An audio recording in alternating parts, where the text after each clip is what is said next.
Thank you, Megan. I'm going to open us up in a word of prayer. Can everyone hear me okay? I can use the microphone, but I prefer not to. Okay. Father, thank you so much for this service. Thank you for every family, every person in this room. Thank you for what we get to celebrate today. Two sacred events. Thank you for your word and your spirit. I pray that you'd help me today speak your word in truth. That you be in the service today. In the name of Jesus. Amen. Okay. So while I was preparing this, so what we're going to do today, we're going to do a dedication. But before we do the dedication, every pastor, everyone who's been ordained has to say something. Wesley asked me how long I was going to speak today, and I said as long as humanly possible. So you guys, yeah, I'm usually very brief. I don't have a lot of things to say for the most part. I try to stay brief as possible. So I will try to keep us as short as possible because I know the real ceremony is about the dedication. And at the end of this, just to explain what's going to happen, Adam and Esther are going to bring Laura up to the front. I'm going to just give them some vows to say, to dedicate Laurel, and then we're going to have a prayer. Everyone, preferably the family, close family around them, and then the church body can gather around. They're going to put their hands on them, and we're going to say a prayer, and we'll be done. Then we're going to go to Louis' baptism, which is the next main event. So I got two pictures. Annette sent me these pictures. And I'll be honest, while I was preparing for this, I don't, I might have trouble getting through this one. I don't know what it is with me lately, but you're going to have to excuse me, but I don't cry very often, but this is a special event. I was able to do, I don't know why they keep asking me, but I did Adam and Esther's wedding. I'm not sure what's going on. Okay, cool. Got an echo. Adam and Esther's wedding. I was honored to do that. I was like newly ordained, first wedding, probably the last wedding I've ever done. But it was a blessing to do it, and now they've asked me to do this, and I'm really honored. Thank you guys. So hopefully I will handle this well. But the first thing I want to say about a dedication ceremony is that it's not about Laurel. Nothing we're going to do today gives Laurel any points towards salvation. This is not endowing her with anything, any special grace. If we believe the church or pastor had authority to do that, then we'd be baptizing her with Lily. So we're not doing that. That's not what this service is about. This service is primarily directed at Adam and Esther and every family in this room, every mother and father, every steward of a child.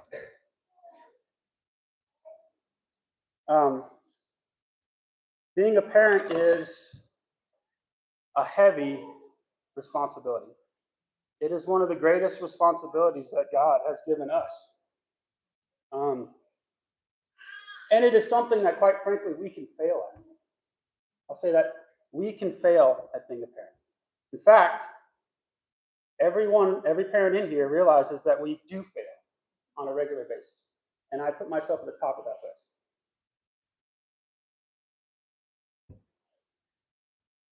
This dedication service is really for that reason. Because we will fail. Because we will fall as parents. But there's one thing that we're going to talk about today that it's imperative, it's very important that we don't fail at. One thing that we can keep hold of, that we can do. And I'm going to kind of give my conclusion in the beginning, but this thing, and I'm going to explain this, we have to keep God in his rightful place in our home. We have to keep God in his rightful place in our home. And I'll explain why. Because when we become a parent, it becomes very easy to take God off the throne and place our child or whoever that person is, whether we get married, it's the wife, that child on that throne. So today I kind of haggled over what passage I wanted to go into. I was thinking of Samuel and Hannah, if you know that story, she dedicates, and that's always a classic. And I really was actually focused on that. But because we're doing 2 services a day, we're doing 2 sacred events. I think there's a perfect passage that deals with both of these things. And today we're going to be in Genesis chapter 22. So if you have a Bible and you want to follow along, I have it up on the screen here, so you can always follow along here. I'm going to read this passage real quick, and we're going to talk about it. And then we're going to go have the festivities. Okay. Sometime later, God tested Abraham's faith. Abraham, God called. Yes, he replied, here I am. Take your son, your only son, yes, Isaac, whom you love so much, and go to the land of Moriah. Go and sacrifice him as a burnt offering on one of the mountains which I show you. Now I'll read that last part again. Go and sacrifice him as a burnt offering on one of the mountains which I will show you. So the first question we have to ask ourselves when we read this passage in Genesis is, what is going on? I picked that one specifically for Lily, and I'm sure Laurel will appreciate it. I always do a slideshow because we have kids here and they like the pictures, and I like the pictures. I'm a visual learner, so it helps keep me on track because I will go off track. What's going on? God is a God of love, right? God is the God of promises, of the covenant. God is the God who hears and sees. We see that in Genesis, this very book that we're reading in, and throughout the Bible.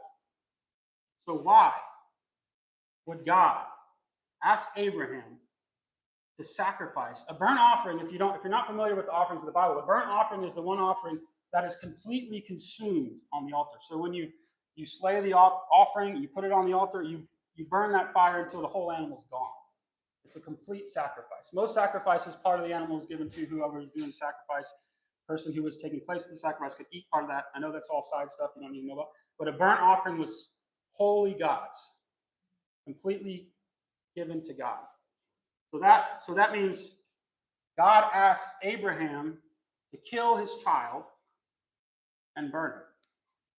Now, in our context, that's like, obviously, bad juju. We don't do that.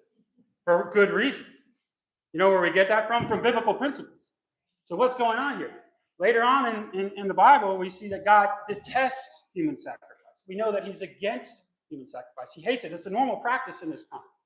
So why is God asking Abraham to give up his child? And I hope to explore that with you guys today. So you can go to the next slide. I think before we get into the rest of the passage and see what Abraham did with that command, we need to ask ourselves, who was Abraham? What's the context? It's always good when you reach a passage of scripture that sticks out in your head and you're like, whoa, what's going on here? Go back to the context. What's happening in the story that leads up to this? And the context of who Abraham is Abraham is the man of faith, right?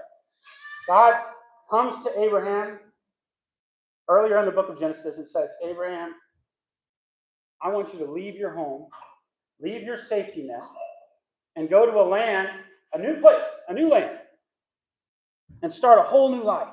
And he's like an old man, middle-aged. He's got a family.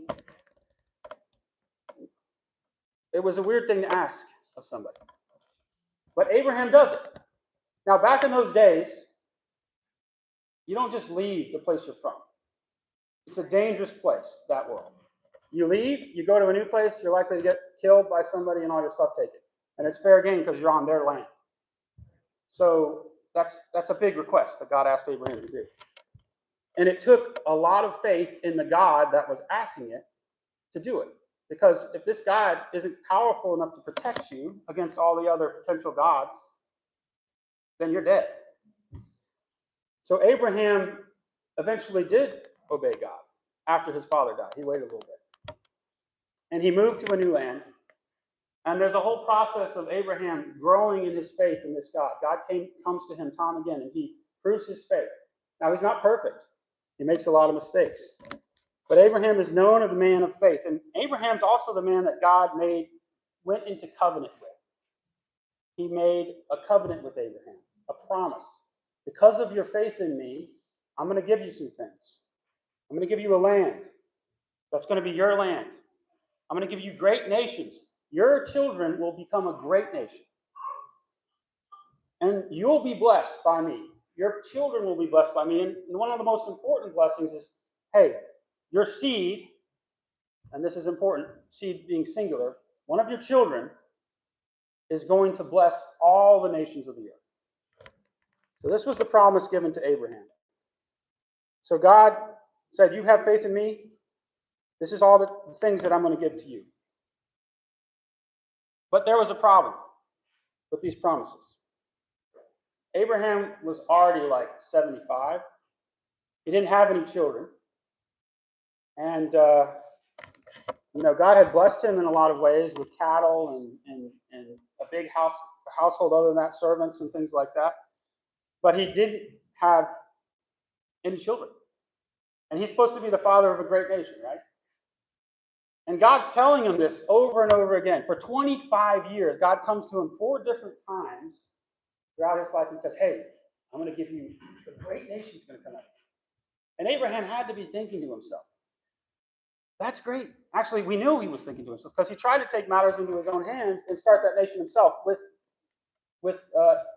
his other Hagar, his concubine. So he's like, okay, well, Sarah's old, his wife. That's the one he was promised with. Sarah's like, I'm old. I'm not going to have any kids. God said he's promised you this nation. Let's make this happen. So they tried to make it happen. That wasn't the promise. God said, no. That's not what I promised. He's cool. That's why we're dedicating her right here. By the end of the message, she might be up here. It'll be perfect. That's not what I promised. So I'm sorry, I'll be quicker. I know I promised Wesley I would be quick, so I'll try to speed this along. Because I'm just in the context now, and I'm getting a little long-winded here. So basically, what you need to get out of this is Abraham, God waited 25 years. Abraham was 100 years old. His wife Sarah was 90. And he comes to him one more time and he's like, you're going to have a kid. And that kid is going to a great nation is going to come from that child. And that child is going to bless the whole world. And Sarah, listening in the tent, actually laughed. She burst out laughing. And she's like, it's not going to happen. I'm 90 years old. There's no possible way. And of course, she had a kid, like God promised. And guess what that kid's name was? Isaac. You know what Isaac means? Laughter. Basically, the one who laughed. Which is ironic because Sarah laughed at God's promise. The family of faith, when it came down to it, laughed when God said, I'm going to do something that's impossible for you, but it's possible for me. And it happened. So Isaac, the child of laughter. Now you could imagine the joy that this child brought to Abraham and to Sarah. The promise fulfilled. The culmination of a lifetime of trusting in a God, and it's fulfilled here at the end of his life. And this baby. You can go to the next slide. So let's talk about who Isaac was. Isaac was the promised child. Isaac was everything God had told Abraham would come to pass. Finally, the culmination of all of those in one kid. What we know from this is God is never late in his promises. He's just not on our time. He does what he does when he wants to do it, because guess what, guys? It's not about us. God fulfilled this promise exactly when he wanted to. And why? For Abraham and Sarah, but also for us, right? He made them wait. If he had given it to them when they wanted it, that'd been great. But we wouldn't get to sit here today and say how God did something impossible with 2 elderly, faithful people. So now that we know who Abraham and Isaac were, when God comes to Abraham, and what the lead up to this was, this almost makes the question more interesting or more complex, or just why? Why? Why would God ask to do this? Let's go to the next passage. Let's read a little bit further. See what Abraham does. So God comes to Abraham and says, give me your only son, the one you love. What does Abraham do? Abraham has to make a choice. The next morning, Abraham got up early. He saddled his donkey and took 2 of his servants with him, along with his son, Isaac. Then he chopped wood for a fire for a burnt offering and set out for the place God had told him about. On the third day of their journey, Abraham looked up and saw the place in the distance. "Stay here with the donkey," Abraham told the servants. "The boy and I will travel a little farther. We will worship there, and then we will come right back." So Abraham placed the wood of the burnt offering on Isaac's shoulders, while he himself carried the fire and the knife. As the 2 of them walked together, Isaac turned to Abraham and said, "Father." "Yes, my son," Abraham replied. "We have the fire and the wood," the boy said, "but where is the sheep for the burnt offering?" "God will provide a sheep for the burnt offering, my son," Abraham answered. And they both walked together. So it's kind of like a heart-wrenching moment, right? Poor Abraham is just obeying God. The God that he had trusted with his whole life. His life was defined by his faith in this God. God had not let him down like we just sung the song earlier. He'd come through in every promise, and now God's asking him to do something very confusing. Very anti his word. Abraham knows that this is the child of the promise. He spoke, great nations are supposed to come from this child. God's telling him to kill this child. So what does Abraham do? He obeys in his confusion and has faith that God knows what he's doing. He's got it covered. He obeys and he has faith that God knows what he's doing. He's going to do what God asked him to do, but he also, in the back of his mind, knows that God's going to provide something to make this make sense. So he doesn't know what's going to happen. He's willing to obey. But you see in his answer to Isaac, God will provide a lamb. So he has faith that God is the God that he's always known throughout the course of his life, even though he's in a confusing situation.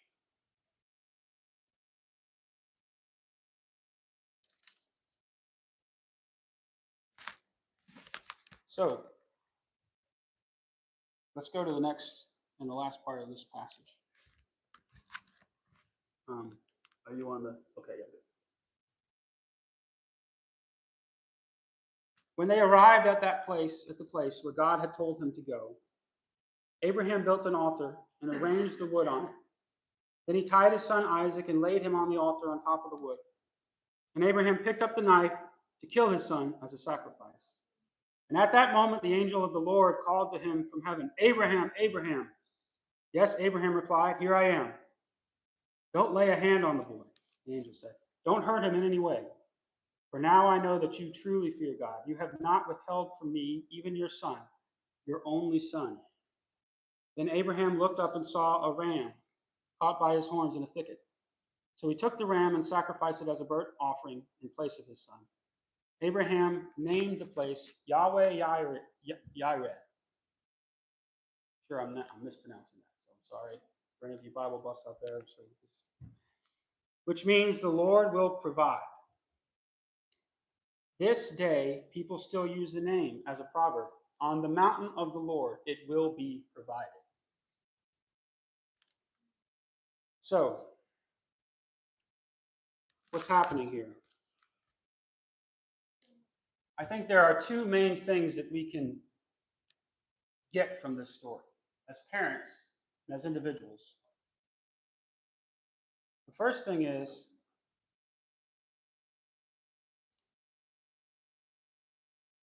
God has to be first in our homes. You see, God brought something very special, a miracle into Abraham's life. Who was Isaac? Everything he had been promised he would have. Everything, the culmination of his life. God gave him something very precious. And that thing could have easily become the idol at which Abraham bowed down to. It could have become the God of his life. The thing that all decisions were made off of could have been that thing. Now the question is, would that have been good for Isaac or for Abraham? No. God calls himself jealous in the Bible for his people. Why? Jealousy is an attribute of love. When you love something deeply, you're jealous for them. If they do something that's hurting themselves, that causes anger. So you see the anger of the God of the Bible, the anger of the Old Testament. Why is he angry? Because he's the God of great compassion and love. He loves his people, and they're doing something that is directly bringing them harm. He's stepping in. So, in this case, what's happening here? God is checking Abraham.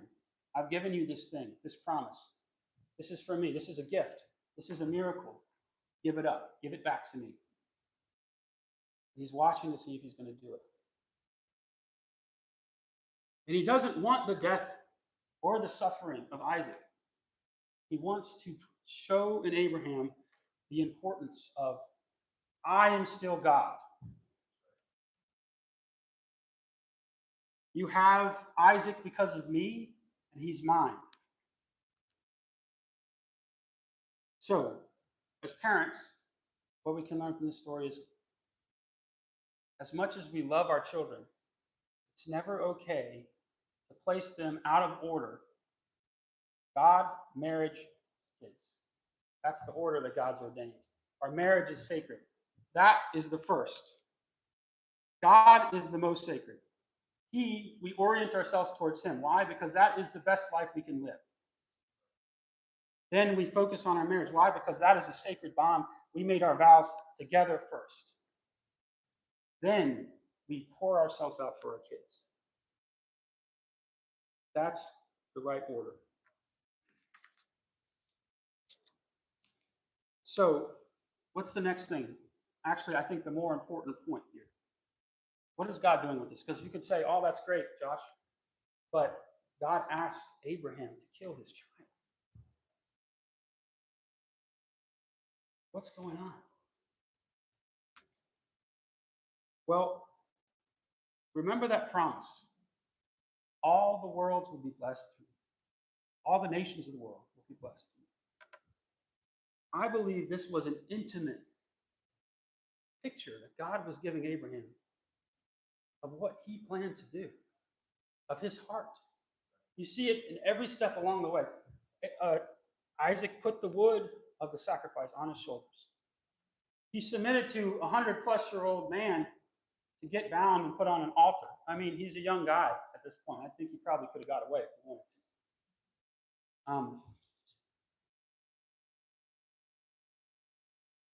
Abraham was willing to sacrifice his kid, but God stayed his hand. But there was a time, about 2,000 years in the future, where another special son, in the same area, potentially on the same spot. See, the temple was built on Mount Moriah, and Jesus was crucified not far from that area where the temple was. And there was a time when God's hand was not stayed. The ram was provided, the lamb was provided for our sake. This saying, on the mountain of the Lord it will be provided. What is it talking about? It's talking about the conclusion of God's promise to Abraham. All the world, all the nations will be blessed through your seed. The seed that God is talking about is Jesus. The blessing for all the world is Jesus. And God didn't stop himself from doing what had to be done against his own child. And that's the analogy, the picture he wanted to be seen in this story. That had to be done for our sake. Because we are imperfect. Because we're not going to be great parents. Because we fail over and over again, and we live out lives that we try, we want, we desire. But if we measure ourselves up to the standard of holiness, perfection, we'll never come. We all know this about ourselves. We'll never come to that. We can be pretty good people when we compare ourselves to other people. But compared with the true standard of righteousness, we fall short. So what do? God made a way. And God is a just God. All of that terrible wickedness we do towards each other, all of the backbiting, the hatred, the killing, all of that stuff can't go unresolved. So God found a way to basically have his cake and eat it too. He wanted us. He made us. And he found a way to fix the rift that separates us from him through his own sacrifice. So while he would not allow Abraham to sacrifice his child, he was willing to sacrifice himself or his child, however that works in the Trinity, for us. That is why we can baptize Lily later today. We get to do that ceremony because she recognized that she needed Jesus, that she had put her faith in him, and that she wanted to live with him and under his rule for the rest of her life. So we're going to baptize her, and that's awesome. But before we do that, we've got to do the dedication. So if Laurel's ready, we're going to just, okay, on this, oh, yeah, on this, that's on you, she read the room, but good job.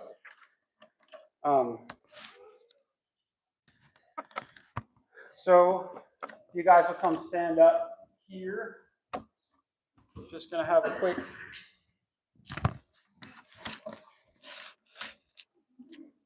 say some quick vows, dedication. Then we're going to say a prayer, and we'll go do that.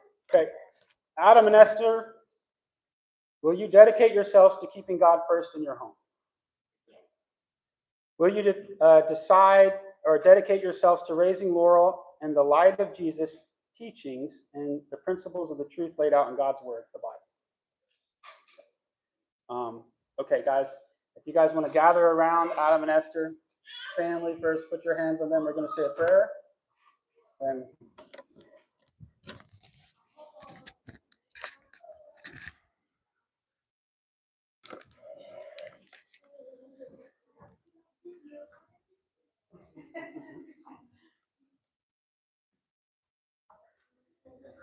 don't be shy. Make sure you crowd them. Just push your side. If you don't feel comfortable, don't feel like you have to be. But encourage everyone who wants to be. Don't feel like you have to be comfortable.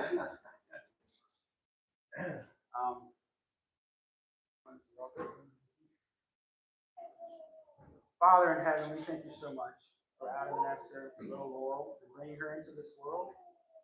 We thank you for the plans that you have for her and for Adam and Esther and their family.